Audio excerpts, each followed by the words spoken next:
because usually there's questions at this point. All right, so within the Lifebreath HRV, we have 124 aluminum plates. The plates are a dimple design similar to a golf ball.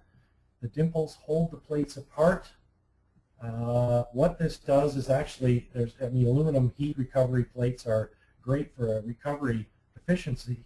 The dimples also allow us to make a core that's very, very easy to clean. Literally pull it out and drop it into the laundry tub, rinse it through, and put it back in. Residential, lifetime warranty, 15 years on a commercial, and the aluminum core allows us to do a very quick defrost, so we don't lose a lot of ventilation time.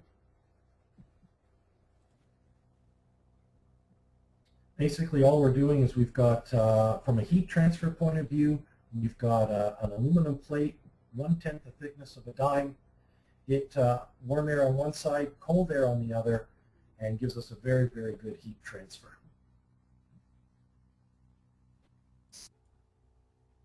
The residential equipment line that Lifebreath handles right now, basically we have HRVs from 64 to 235 CFM. We've got electronic controls. We've got two different series, our Max and our RNC Series. One is designed for residential new construction, more of a price point product, and then the Max Series would be more of the upper end, the higher, better option units. Our defrost system is patented, our core is patented, and we also do have a new enthalpic ERV core that is also patented. The Max Series, as you can see, we've got a number of different models, starting with a 95 Max. That's a very small unit, does about 60 CFM, and then it ranges up to our 300 DCS, which is a double core system, very high efficiency at 90% recovery, fairly large dimensionally at 19 by 49 by 15 inches or so, and our effectivenesses are shown there. These are all HVI certified units, and we can cover pretty much every residential application with these.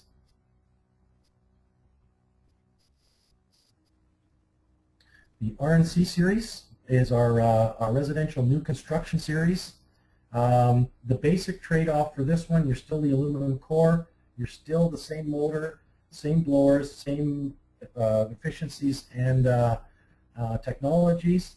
You're just sacrificing a 5-speed control to a 2-speed control, and you've got a couple of other models here that we've brought in for specialized applications. We get into a lot of conversations between HRV and ERV.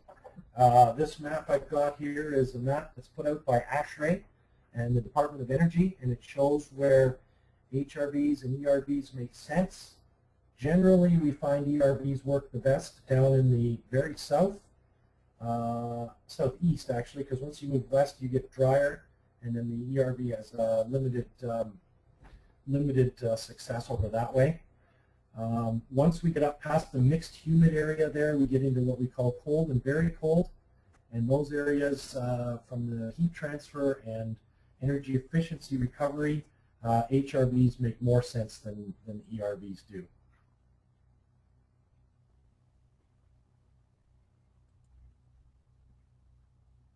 Talk a little bit about our new controls. This is the stuff that goes upstairs in the house, obviously, and the stuff that the homeowner gets to play with and see. And what we've introduced within the last 2 years is a series of electronic controls. These are the ones for the Max series. On the left-hand side, you'll see the digital Lifestyle Max digital control. That is included with every Max HRV. It's right in the box. And then you have a programmable controller that goes with that, or that you can order as an option, I guess. On the right side there, you've got the Lifestyle 20-minute timer and the Lifestyle 20, 40, 60-minute timer. Those controls are generally used when you're doing a fully ducted system and including bathrooms and kitchens. They're 5-speed controls, so you have an option of 5 different speeds, and you've got a number of different modes. Ventilation, 20, 40, 20 minutes on, 40 minutes off. You've got 20 minutes on, 40 minutes recirculation. You've got standby mode, and then of course off. You can also use, on some of the units, you can use, sorry, I just saw that question. Can everybody hear me okay?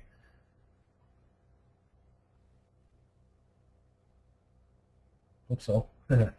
Anyway, okay, so where was I? Okay, lifestyle max control. You can also, on certain HRVs, use them to just recirculate air.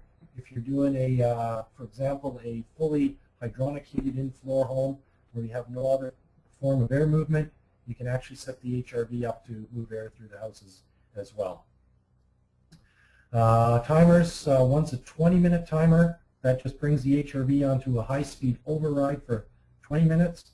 And then the other one is a 20, 40, 60. And that one you've obviously got 20, 40, or 60 minutes of high-speed override, your choice.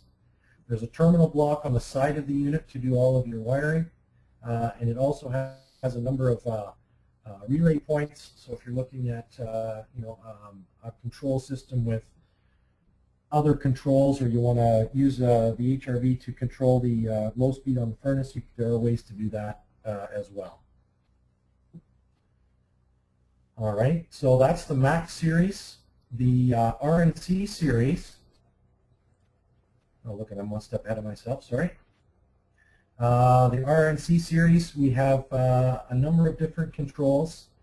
The RNC ventilation control, the middle one of the 3, or the RNC digital control are both available, included with the unit depending on your application.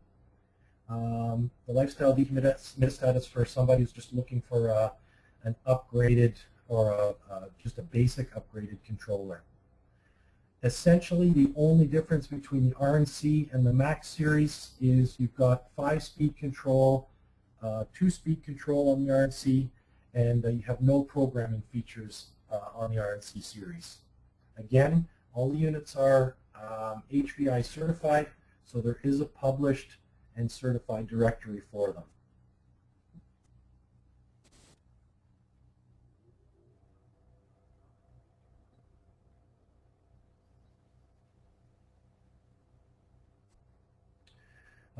Moving over into our commercial equipment line, we've got airflow ranges. We're basically classified as small commercial or small to mid-range commercial.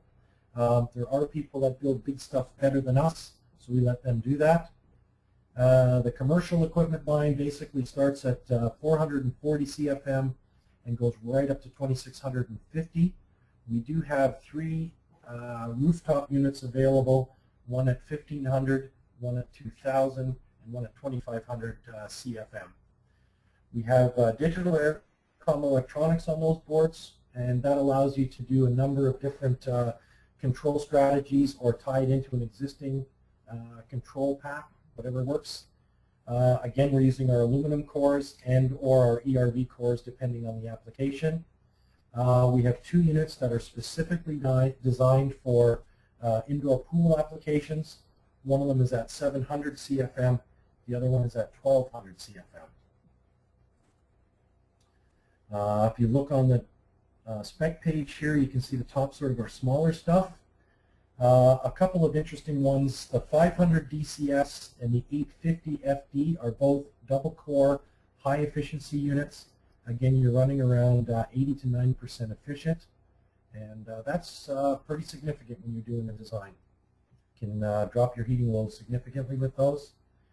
And then we go from our 700s and 1200s. We've got a 700 and 1200 plus. Those are a little bit more airflow and a little bit better fan curve from the point of view of a little higher static pressures available. You can see the 700 and the 1200 pool units, and those are designed differently. They have a different operational strategy in the sense that they operate on a recirc mode all the time, and then they dehumidify as required as called for by the pool enclosure. They're lined with rubber, and they've got a bunch of different applications specifically, so they don't so they work well in higher humidity applications. The bottom, we've got our 3 rooftop units: the 15, the 2000, and the 2500. The 1500 is ECM motors, so that's comes out to be fairly efficient as well. And those are both available as indoor or outdoor units.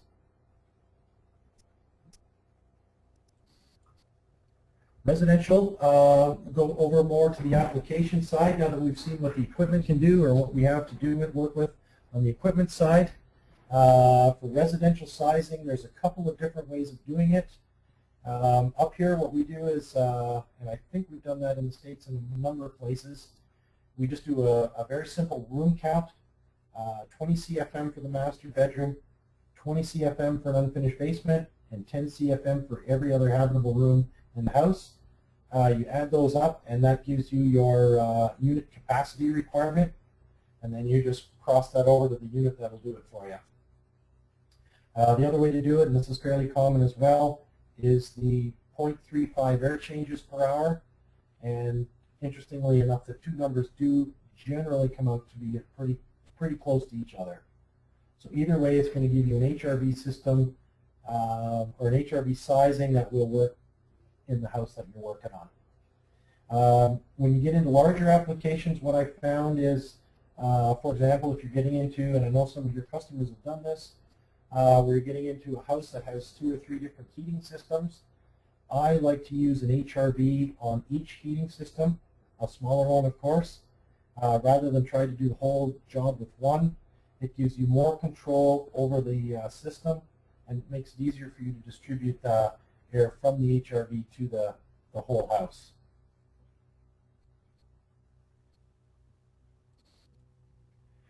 Basically, we're looking at 3 different types of installation residentially. You're looking at a simplified system, a partially dedicated system, or a fully dedicated system. Simplified system would be most common on retrofits, and basically what you're seeing there is you're going to go into a guy's house, a customer's home, put in a system. You're going to go in and out of the cold air return of the heating system, and that allows the HRV to just pull some stale air out of the house, inject fresh air back in, and works very, very well on a whole house ventilation system. Partially dedicated system, you're looking at mostly new construction or big renovation jobs where you can get access into the walls and into the bathrooms. Fresh air from the HRV gets delivered to the furnace, cold air return of the furnace, then it gets distributed to every other room in the house. In new construction, what we're doing is we're running ductwork to the bathrooms, to the kitchen, and optionally to the laundry room. You'll put a timer in each of those rooms, and then you'll be able to exhaust those rooms back through the HRV, and if it's sized correctly, eliminate the bathroom exhaust fans. So what you're doing is giving your customer 80% recovery efficiency on his moist shower air, which is always good. This particular, the partially dedicated system, and the system that's going to save your customers lots of money, works best with an HRV. ERV cores transfer moisture, and therefore aren't as good in this application, and they also aren't washable. So as you're pulling stuff through them, they don't recommend bathrooms and stuff like that with ERVs. So the partially dedicated system, you're putting a high-speed override fan in the bathrooms, kitchen, and laundry room if you want. And then that system, when you go in to have your shower, you push the button, HRV clicks over from a low speed to a high speed, and runs at high speed, cleans the washrooms out, and then is done by the time you're done your shower. Fully dedicated system, that's a system where you're going to be, if you're working in an application where the customer is putting in all in-floor with no air handling system at all. We do see some of that now with boilers, and a little more common. Most of the time I see in-floor radiant systems with an air handler for air conditioning, in which case you can still use a partially dedicated. But some people, they want to do the fully dedicated system, which means you're going to take stale air from the bathroom's kitchen, optionally laundry room again, and then put fresh air into every other habitable room in the house. That's the best way to make that system work. A little more complicated, but does give the homeowner complete control over his ventilation system.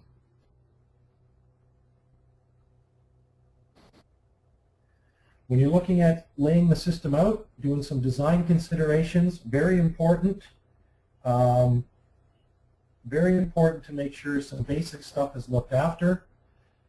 Intake and exhaust grills. You want to have those obviously outside the house, high enough off the ground so that they don't load up with snow. You don't want to put that intake too near to the barbecue or to your driveway for obvious reasons. Exhaust can be a little closer because the air is coming out and still has a little bit of warmth in it, so generally it'll be able to get out. We generally recommend 18 inches off the ground for the intake and as low as 4 for the exhaust. I like to see them 6 feet apart. That's so you have no chance of cross-contamination. So that's fairly important when you're laying that out. Don't like to see them under a deck. Obviously, you want to get fresh air into the house, not something where the raccoons are living. Unit considerations, and this is one that sometimes we just can't do anything about, but the closer the unit is to the outside wall, the better it is. The shorter your exhaust duct, insulated flex duct runs are, the 2 cold ducts, obviously to the outside of the house are, the better it is for efficiency. And that just helps everything. The flex duct tends to have a fairly high static pressure drop, so the shorter you can get those, the better it is. You want to make sure that your unit is obviously near to somewhere where you can drain it. There will be some condensation coming off, and you want to make sure you can handle that. A duct layout, duct design is important, so you want to make sure that you get the appropriate sized duct so you get the appropriate sized airflow to the various points in the house. And you want to make sure all the ducts are sealed with tape or putty. The reason is with the heating system, you're heating the house. With the HRV, you actually want to pull the air from the bathroom, not from the duct cavity between the bathroom and the basement. It just works better that way. Your kitchen grill needs to be about 3 feet from the range hood. You can't attach a range hood, cannot attach a range hood to the HRV. You just grease it all up, cause fires, and it's a bit of a problem. So 3 feet away from the range hood, and you want to have a washable filter inside the grill. They are readily available. And other grill placements in the house, you just want to make sure it's aesthetically pleasing and it's in a spot in the bathroom, for example, where it's going to work. And make sure you run all your low voltage wiring, or your electrical contractor, whoever's running the wiring, does it for you. And fairly handy to label it. I've had lots of HRV switches turn on central vacuums. So you just want to make sure you've got your stuff labeled properly. Once the system is installed, you're going to just check it all over. Very, very important that the system is balanced once it's installed. You want to make sure that the air coming into the house and the air leaving the house are the same. This is not a makeup air system, and it's not going to compensate for anything else in the house. As soon as you turn it, or as soon as you set it up out of pressure, or sorry, out of balance, you will find that it won't work as well. If you have too much cold air coming in versus warm air going out, the system will freeze, because you need that warm air and you need that flow to keep the cores in balance. You want to make sure all the controls are working, they're wired correctly, all the grills are in place, your intake and exhaust are in the right spots, and drain hose and traps, etc. are all placed. That would sort of be the last thing you do before you pass it over to the homeowner. We do sell some other stuff. We make some other products. I just go through those very quickly for you, if that's all right. We do have what we call our clean air furnace, And we do have an air handler line. Basically, the way that works, let me finish this one. Inline fans. We do have a high-performance air cleaning product. And obviously, we have all the accessories to go along with all this stuff. So our clean air furnaces and air handlers. The clean air furnace is essentially an air handler with an integrated heat recovery system. Basically, a simplified heat recovery system. If you're going anything else besides that, you're better off to go with an air handler and a separate HRV. Gives you much better control over your system. But our clean air furnaces go from 30,000 BTUs to 110,000. The HRV built in. We have 2 and 4 pass coils depending on whether you're using, depending on what temperature water you're using. We do have ECM motors available with those products. And basically all I need from you on this system is a thermostat and some power. Pump, controls, and everything is all built in, pre-set up for air conditioning, and good to go. So everything is in there, your fan control, your pump, everything is ready to go. I can build them without pumps if you need them that way, and obviously I can add the ECM motor.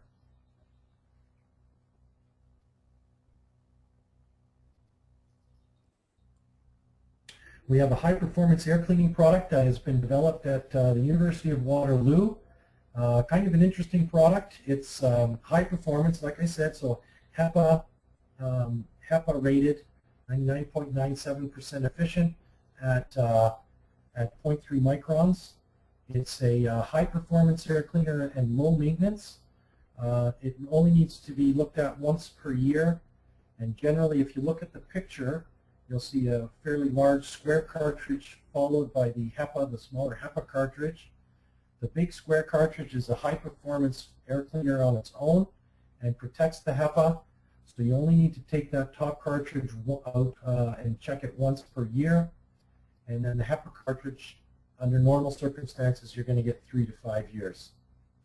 We also have a scrubber system, which I don't have a picture of here, but basically it's an inline filter that goes on the end of an HRV.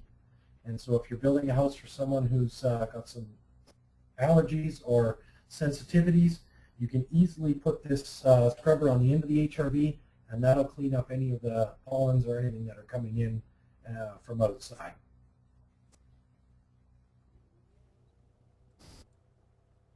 Just a quick overview of how the turbulent flow precipitator works. Basically what you do is we bring air into the cabinet, the air speeds up, goes from a laminar to a turbulent flow. Once the flow becomes turbulent, particles actually are not able to stay in the airstream, and they're flung off to the sides. This is how we get our long maintenance cycles. We're not actually filtering with a media in the sense of a 0.5 pipe particle hitting the 0.3 hole won't go through. The particles are actually blown off to the sides. The holes stay unplugged, and the filter doesn't actually plug itself. It just builds up with crap over the course of the year. Again, depending on where you are, I've seen these pre-filters last as long as 2 years. I haven't seen them last less than 1. And again, because you're not blocking the airflow, they do run for a long period of time.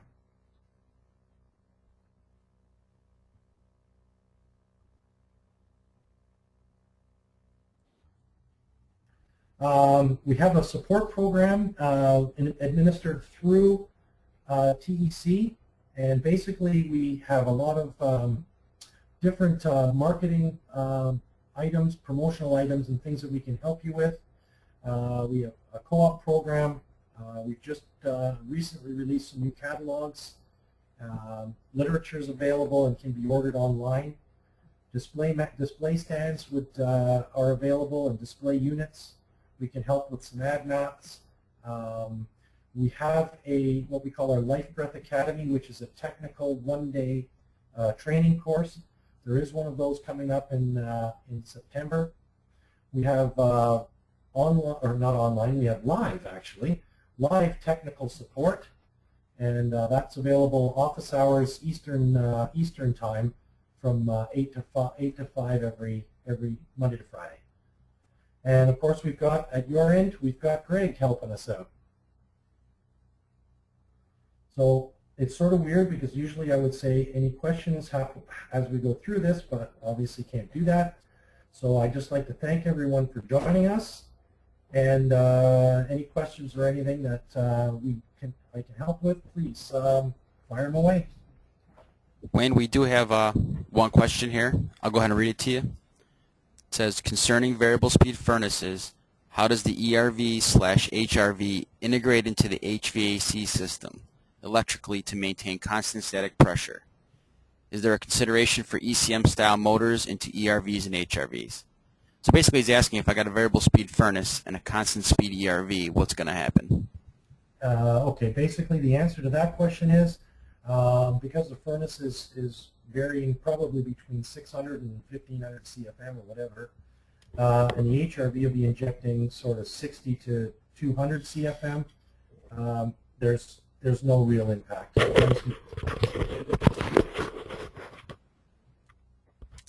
anyone else have any other questions they want to ask? You can either raise your hand electronically or you can type a question in. Look at that. I'd like to see that. Don't see any questions typed and nobody's got their hand raised. Well, with that, we'll let you guys go. If you have any questions, do contact us and we'll do our best to hunt the answers down for y'all.